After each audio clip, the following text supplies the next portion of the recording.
এই লাল মাস্তানকে ঘিরে কিন্তু দর্শকদের একটি এই যে দর্শকদের কিন্তু উচ্চ ভরা ভিড় এখানে। আরো বলেন, আরো জোরে বলেন।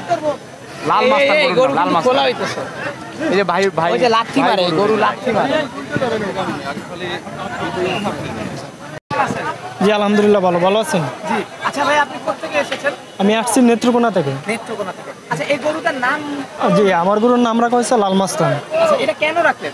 কেন রাখলাম বলতে, আমার গরু দেখতে ঠিক অথেন্টিক, যেটা লাল, ঠিক লাল, এবং এবং দেখতে তো পিকচারটা একেবারে সুন্দর, একেবারে একদম স্মুথ, সেই কারণ। জি জি, এটা আমরা ছোটো থেকে আমাদের গোলে লালন পালন করা হচ্ছে। হ্যাঁ, এটা খুব ছোটো ছিল তখন, একেবারে আমাদের বাড়ির বাছুর ছিল তো। আমরা দাম চাচ্ছি এটা 15 লক্ষ টাকা। হ্যাঁ, এক একজনের সামর্থ্য অনুযায়ী এক এক স্তরে থেকে দাম বলছে, কিন্তু আমাদের কাঙ্ক্ষিত দাম এখনো হয়নি, তো আমরা এখনো বিক্রি করতে পারিনি। না, এটা আমরা বলতে পারছি না, এটা আমাদের বাজার পরিস্থিতি, এবং কেউ যদি এটা পছন্দ করে, তার ভালো লাগে, তিনি আসবে, দরদাম করবে, এবং তার সাথে যদি আমাদের ভালো কমিউনিকেট হয়, তাহলে 2 টাকা কম আর বেশি এটা কোনো বিষয় না। এটা কোন দেশি জাত? এটা হচ্ছে শাহিওয়াল ক্রস। হ্যাঁ, এগুলা খাওয়ানো হয়েছে সাধারণত যেগুলো অথেন্টিক খাবার গ্রামাঞ্চলে পাওয়া যায়, ঘাস, খড়, ভুসি, ছোলা বুট এবং ফল ফ্রুট যেগুলো আছে, যেমন আপেল আছে, কলা আছে, এগুলা। আচ্ছা, এই গরু আপনার হাটে নিয়ে আসতে সমস্যা হয়নি? না না, তেমন কোনো সমস্যা হয়নি। কিসে নিয়ে এসেছেন গরুটাকে? আমরা ওই যে বড় পিকআপ যে আছে, ওইগুলা করে নিয়ে আসতেছি আর কি।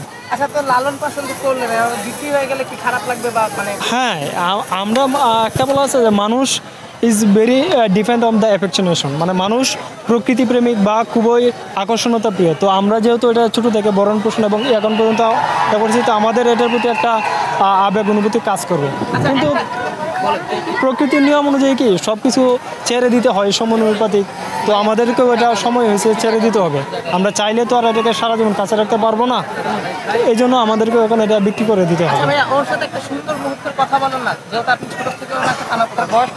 এটার বয়স হয়েছে 5 বছর, অলমোস্ট 5 বছর।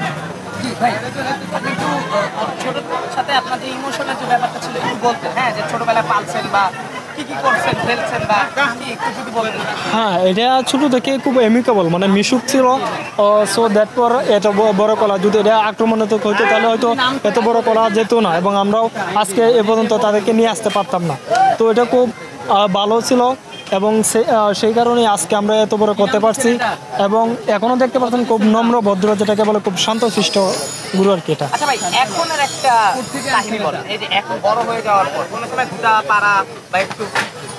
না না, এরকম কোনো আক্রমণাত্মক মনোভাব নাই, তবে তারপরেও সে যথেষ্ট এমিকেবল, তো এই কারণে আমরা বলছি তো এত বড় করা হয়েছে। রাইট।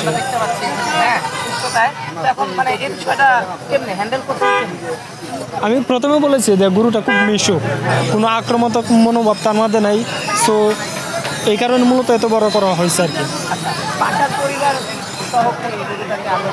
হ্যাঁ, বাসার সবাই, শুধু আমাদের বাসা না, আশেপাশে যত মানুষ ছিল তারাও গরুটাকে খুব যত্ন করেছে, দেখতে খুব ভালো ছিল এবং খুব শান্তশিষ্ট ছিল, এই কারণে নেত্রকোনা থেকে আসা হয়েছে।